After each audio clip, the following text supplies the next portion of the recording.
You have tried so many things to learn English and speak fluently, but you are still struggling to express yourself in English. And if you have decided that you want to become a fluent and confident English speaker, then this video is for you. Because in this video, I will share why you are struggling to speak fluently despite trying a lot, and what mistakes you might be making while learning English and how you can fix it. So let's get started. First, you focus on perfection. You think to speak in English, you should know perfect grammar and you should have thousands of words in your vocabulary and you should be able to make perfect sentences. So you spend a lot of time trying to do all these activities, and whenever you get a chance to speak in English, you still struggle. And then you realize whatever you have learned till now, you are not able to use it in your regular conversation. All the rules of grammar, all the vocabulary, you are still struggling to use it. And it is happening because you have not applied those rules in context.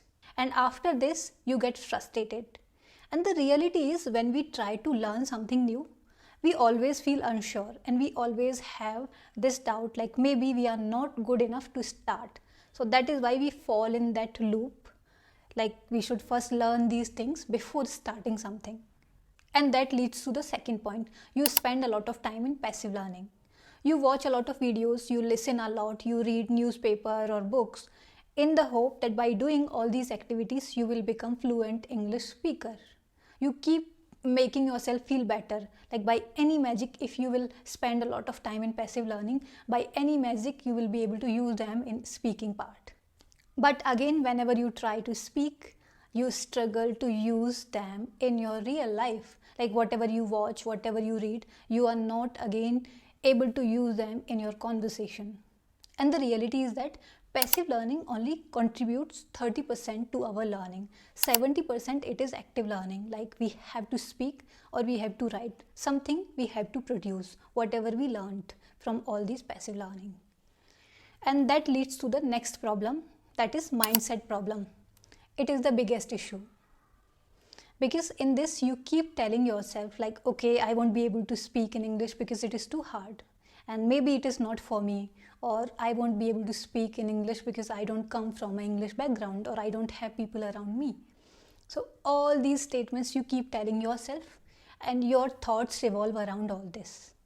And these kind of thoughts make you feel weak, and they discourage you not to take any action ahead to learn your speaking English.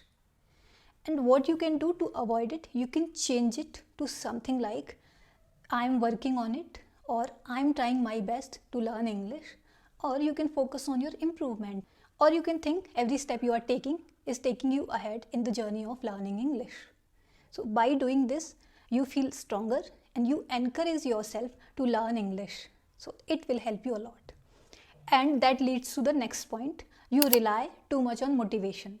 So whenever you watch any motivational video that is specially around English, or if you struggle somewhere to speak in English, maybe in your interviews or with friends or at your workplace, then after that you have such motivation in your mind. You have that feeling like, okay, now I will work on my English, I will improve.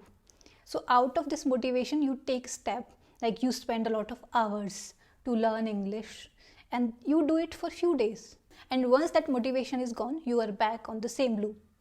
You are still thinking, I should work on my English. And to become fluent in English, few hours or few days are not enough. You will have to become a consistent learner for that. And this consistency comes only if we make it a habit. If learning is a part of our habit, then we can do it regularly. And if we have to make it a habit, then we have to add it in our routine. And to make it in our routine, we need to have a proper plan. And for that, what we need to do, we need to make a plan. You can make a plan like daily or weekly plan. For example, in a day, you will spend 15 minutes, 20 minutes or 30 minutes. It depends on your availability. So you can decide in those 20 minutes or 30 minutes what activity you want to focus on. Because what happens when we have a plan, we have something to look forward to. we know what to do next day. We have to focus on all those activities. So based on that, we can take some constructive decisions. And make sure you make a flexible plan, because some days you might not be available, some days you can give extra time. So accordingly you can adjust without putting a lot of pressure on yourself. And remember, habits don't happen overnight. We have to spend decent number of days to see the change, to see it as a part of our habit, so we can implement that.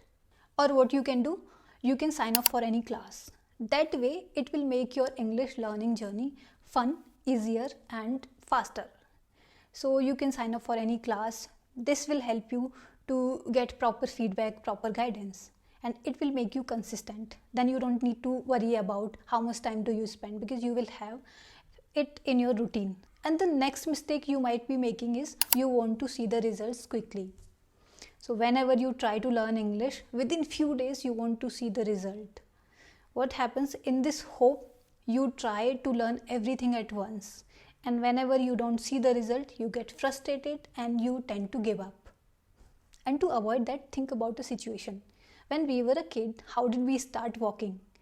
Before walking properly, we might have fallen down thousands of times before actually walking on our feet. And same thing goes for learning. Whenever you are working, you might not see the results immediately. You might feel you are not improving. But trust me, every step you are taking, every word you are learning, every sentence you are speaking, it is taking you closer to your learning English journey, or it is taking you closer to your goal. So before giving up, think about it, give proper number of days, proper number of weeks, then decide. Because once you will go ahead, you will give enough time and you will look back, then you will realize you have improved a lot in comparison to how you started. And to avoid falling into this trap, what you can do, you can set a goal. You can set some goals for yourself, maybe daily or weekly goals, so that you can track your progress regularly. For example, you can set some goals like within few days, within a week, I want to learn 30 to 40 new words or phrases. I want to learn 30 to 40 new sentences. I want to spend maybe 3-4 hours in speaking, or 3-4 hours in listening something. So basically, once you will set these targets for yourself, you will be able to track your progress easily, and that will give you motivation to move ahead rather than throwing darts in the air. And try to make sure in the starting you set some small goals and try to make it fun so that it can be engaging and interesting for you. And in the end, all these small goals will help you to achieve your big goals, that is to speak fluently in English. And after doing this for few weeks, when you will look back, you will realize you have worked on your English a lot and you have progressed a lot, and that will make you feel good about yourself. You will be encouraged to take more steps ahead to learn advanced English. And that leads to the next point, fear of making mistake. In the starting, nobody is perfect. We all make mistakes whenever we try to learn something new. So rather than being afraid to make mistakes or not taking any step ahead, we can understand, we can take this as an opportunity to learn. Because whenever we make any mistake, it is directly or indirectly trying to tell us these are the areas where you need to work upon. So rather than being afraid from making mistake or taking a step ahead, try to take it as a challenge, an opportunity to learn something new. And nobody was perfect in the starting. We all make mistake whenever we try to learn something new. So it is a part of learning. Rather than focusing on being perfect in one go, make as many mistakes as you can so that you can get an idea where you are struggling. According to me, these were 6 common mistakes we make when we try to learn English. And please let me know in the comment section which mistake you are able to relate the most, so that I can understand, I can create some videos according to that. And thank you so much for watching this video till end.